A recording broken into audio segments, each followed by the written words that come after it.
Wir müssen diesen Grenzposten ausschalten, damit unsere Jungs da durchkommen. Wenn wir den befehlshabenden Offizier ausschalten, wird der Rest keinen Widerstand mehr leisten. Erst müssen wir diese beiden da lautlos ausschalten. Ich kann zu den Kabeln raufklettern und auf die andere Seite hangeln. In der Kiste, da dürfte sich etwas Interessantes finden lassen. Sobald du die Zange hast, bring sie her, dann schneide ich mich durch den Zaun und deaktiviere die Minen.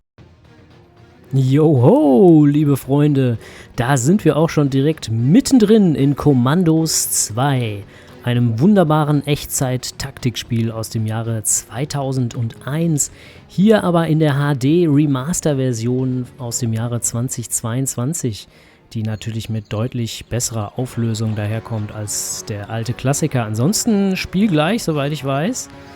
Ja, das erste Mal, dass ich das auch wirklich spiele, in dieser schönen Auflösung. Ich bin sehr gespannt, wie sich das jetzt alles nochmal gibt. Es waren sehr schöne Erinnerungen damals. Wir spielen hier den Pionier. Komm, zeig dich mal. Steh mal auf. Hier sind wir ja noch hinter den Büschen, da entdeckt uns keiner. Und den Dieb. Ja. Etwas kleiner, dafür wendiger. Schon wie er aufsteht, zeigt sich, der Mann hat Muskeln. Und sind hier im Trainingslager 1, so heißt diese Mission. Training für den Computerspieler, würde ich mal sagen. Denn unsere beiden Einheiten hier, für die ist das knallharte Realität. Wenn hier was schief läuft, ist es auf jeden Fall direkt vorbei. Hier haben wir so kleine Infopoints, da kann man ran und bekommt dann halt eine Information hier zu den Sichtkiegeln. Das werde ich jetzt nicht alles vorlesen, das könnt ihr euch durchlesen, wenn ihr wollt, pausieren und durchlesen. Aber das jetzt vorzulesen ist, glaube ich, ein bisschen zu langatmig.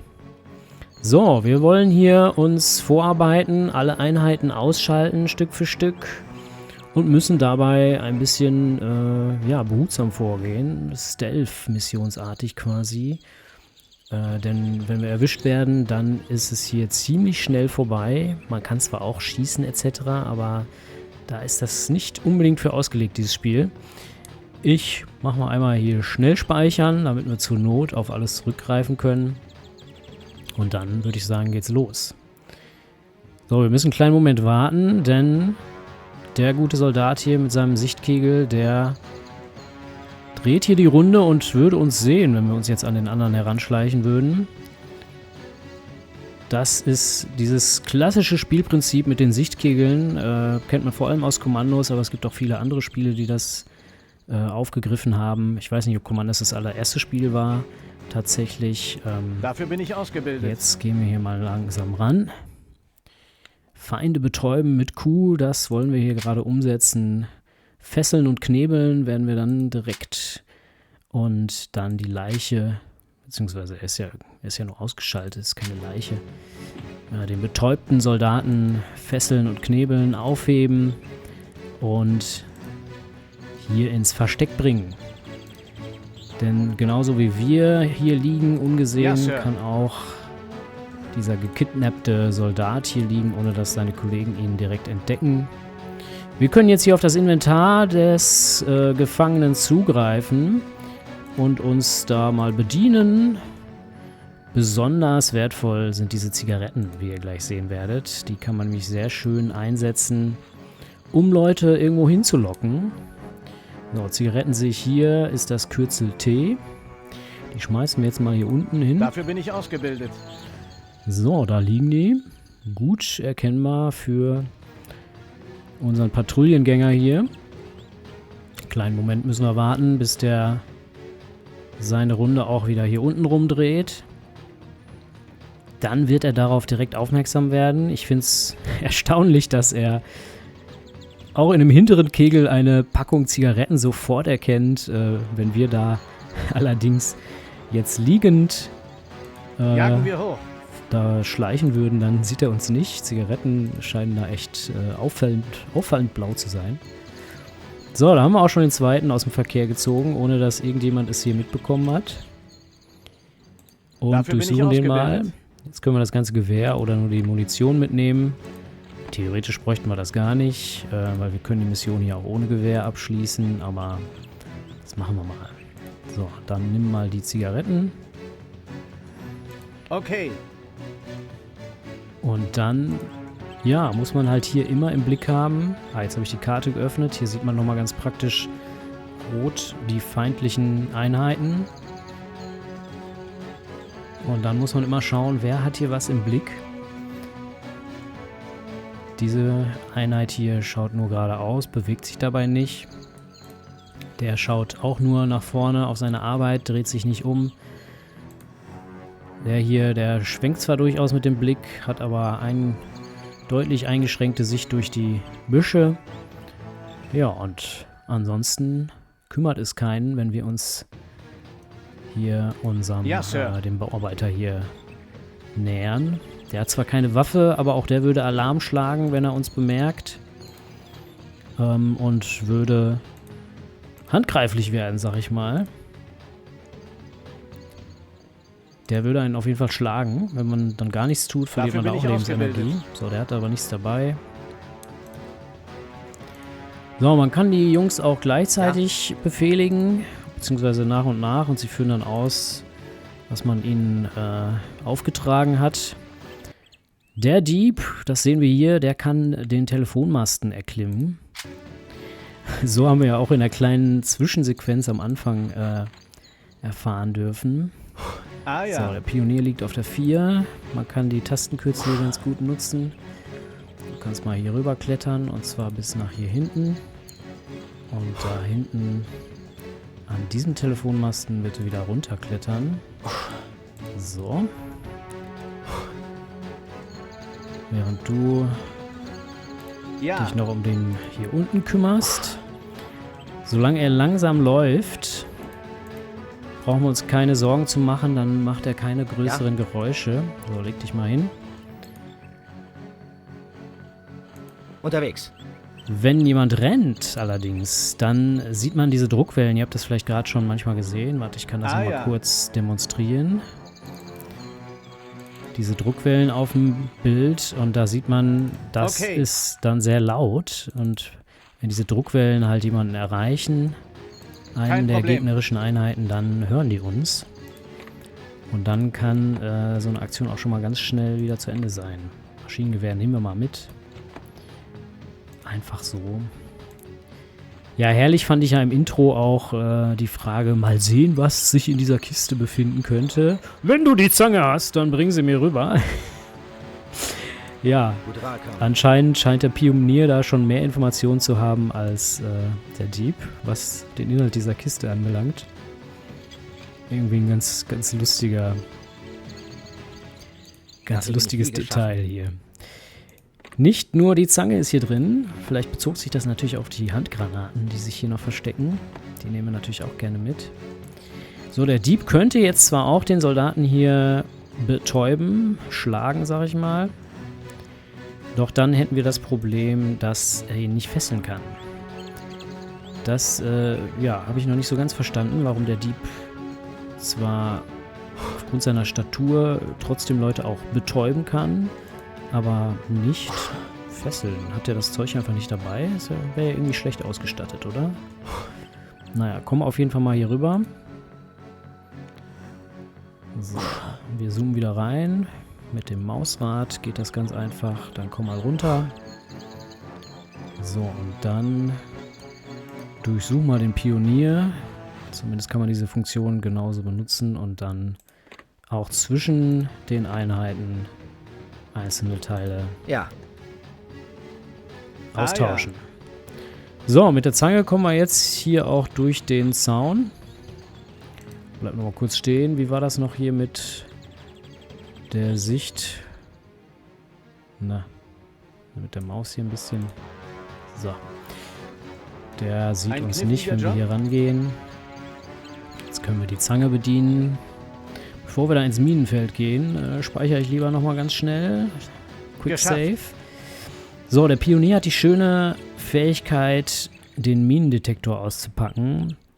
Kein Problem. Und dann kann man hier auch ganz langsam... da hat das mit der Shift-Taste nicht ganz funktioniert, aber das ist ganz gut. Jetzt seht ihr einmal, was passiert, wenn man hier entdeckt wird. Dann ist nämlich ganz schnell aus die Maus. Dann mal Schnellladen, wobei Schnellladen in diesem Spiel auch nicht immer ganz dem Begriff gerecht wird, denn dieser Ladebildschirm, der braucht schon mal eine ganze Weile. Die Zündschnur zieht in Realität, glaube ich, Auftrag schneller. erledigt. So, da sind wir wieder. Dann nochmal behutsam an diese Mine. Ich glaube, ich hatte Problem. gerade Shift gedrückt. Ist natürlich Quatsch. Muss man gar nicht. Schon wenn man mit der Maus da drüber geht, dann scheint hier die Zange oder was auch immer, Erledigt. das ist, mit der er die Mine tatsächlich entschärft. Kein Problem. Eine wunderbare Eigenschaft, mit der wir hier das Minenfeld Das ist es. einmal abgehen können. Ich glaube, die Minen liegen tatsächlich Geschafft. nur hier unten im Bereich des Zauns. Kein Problem. Hier in der Mitte ist nichts dergleichen, sonst könnten die ja auch gar nicht zu ihrer Hütte hier gehen. So, dann schauen wir Das mal, was ist in der es. Kiste hier ist. Da ist noch ein Medikit, das nehmen wir mal noch mit. Und dann würde ich sagen, kümmern wir uns um die Wache hier oben. Okay.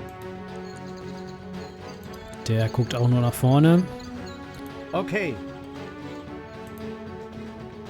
Das heißt, wir können uns anschleichen. So, wenn er da liegt, dann einmal bitte schnüren. Jetzt sieht man hier nochmal die ganze Animation. Ich lasse das mal laufen. Das braucht halt immer ziemlich lange. Auftrag erledigt. Kann einem dann schon mal zum Verhängnis werden. Jetzt schleppen wir den mal weg. Den tragen wir mal wirklich, wirklich weit weg. Das Schöne ist, ich weiß nicht, ob das ein Spielfehler ist oder so gewollt. Man kann, wenn man ihm dann direkt beauftragt, den wieder wegzuschleppen, die ganze Handlung des Schnürens Ja, Sir. auch beschleunigen bzw. abbrechen und trotzdem hat er sie vollzogen. Das hilft, glaube ich, enorm, weil sonst wird man da ziemlich viel Ja. Zeit immer verlieren. Die hier ja durchaus sehr wichtig sein kann. So, jetzt schauen wir nochmal, was die hier so sehen. Der Offizier, der schaut da geradeaus. Der Sichtkegel geht auf jeden Fall noch weiter. Ich sag mal hier hinter dieses Schild. Weiter als der Sichtkegel von dem hier. Der geht nur bis zum Schild. Das heißt, wir könnten uns den hier jetzt rausholen. Moment. Und überlisten. Ich guck mal gerade nochmal, Bin was unterwegs. Dietrich hier verwenden. Ach so, ja. Nur der Dieb konnte diese Kiste hier öffnen, weil der hat einen Dietrich und konnte die entsprechend aufknacken. Okay. Wobei mit einem Dietrich knackt man natürlich nicht, sondern schließt schön behutsam Geschafft. auf. So, wir legen uns nochmal hin und schmeißen nochmal eine Zigarette hier. Also diese Zigaretten sind wirklich ist enorm stark. Ne? Der war hier im Gespräch mit seinem Vorgesetzten, lässt alles stehen und liegen, traut sich raus ins offene Gefecht, Okay. nur um was zu rauchen. Ja, Rauchen ist ungesund, wie man hier immer wieder sehen darf. Ich wechsle einmal die Kamera, das geht hier über Alt bzw. Option und Drehen. Dann können wir hier hinten sehen, dass wir hier auch noch ein bisschen in die Ecke können und den da hinlegen können. Dafür bin ich Der ausgebildet. Leutnant war das. Der hat eine Pistole dabei. Jawohl, wie üblich im Zweiten Weltkrieg, diese schönen Pistolen, die für Han Okay. Solo in Star Wars auch genutzt wurden. Ein bisschen umgebaut. Okay. So. Jetzt nochmal zurück zur alten Kameraeinstellung, sonst findet man sich hier oft schnell nicht mehr zurecht, wenn man sich an dieses Bild gewöhnt hat. Ja, man könnte die jetzt so hier noch eins nach dem anderen Stück für Stück da langsam rauslocken. Das Jagen geht wir durchaus. Aber dauert natürlich länger und ich denke, man könnte auch jetzt die Zeit nochmal nutzen, Ging schnell, oder? um eine Handgranate zu verwenden und euch zu zeigen, wie das dann Erledigt. ausschaut. Die hatte aber, glaube ich, noch der Dieb. Wir müssen noch mal zu ihm.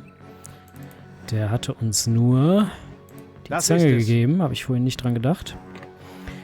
Dann nehmen wir das mal noch rüber. Ich weiß gar nicht, ob der Dieb die auch schmeißen kann. Hätten wir jetzt noch mal testen können. Aber gut, der Pionier macht's.